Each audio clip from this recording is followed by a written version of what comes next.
कलमनुरी विधानसभा मतदार संघ में बोगस मतदान दर्ज किए जाने का आरोप लगाते हुए मामले की जांच कर इससे जुड़े कर्मचारियों पर कार्रवाई करने की मांग का ज्ञापन मंगलवार 23 जुलाई को शिवसेना उद्धव बाळासाहेब ठाकरे गुट की ओर से उपविभागीय अधिकारी को दिया गया।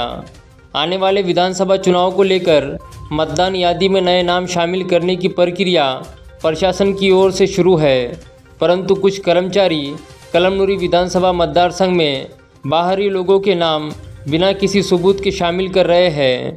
इस तरह का आरोप लगाते हुए उपविभागीय अधिकारी को ज्ञापन देकर संबंधित मामले की जांच कर कार्रवाई करने की मांग की गई।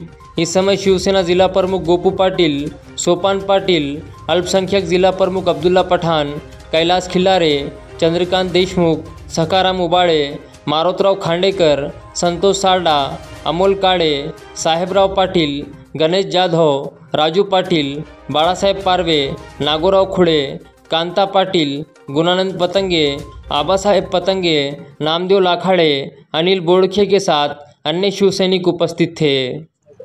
बघितलं असेल तुम्ही, आता आम्ही निवेदन इकडं देव मॅडम कडे याच्यासाठी आलो होतो की निवडणूक अधिकारी ते या कळमनुरी विधानसभेचे आहेत।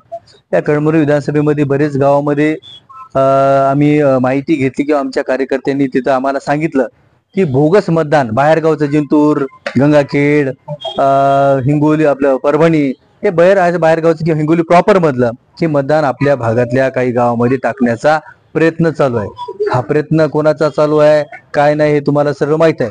आम्ही सांगितलं, आम्ही विनंती केली की हा प्रकार घडू नये, आपण सर्वांना ह्या सूचना द्याव्या। जे निवडणूक अधिकारी BLO असतील त्यांना ह्या सूचना द्याव्या। जर जर जर हे घडून आलं तर 9 तारखेपर्यंत ऑब्जेक्शन घ्यायची तारीख आहे, तर आम्ही वेगळ्या पद्धतीनं आंदोलन करू असं आम्ही सर्व पदाधिकारी आम्ही कळमनुरी विधानसभेतले त्यासाठी मॅडमला निवेदन देण्यासाठी इथं आलो।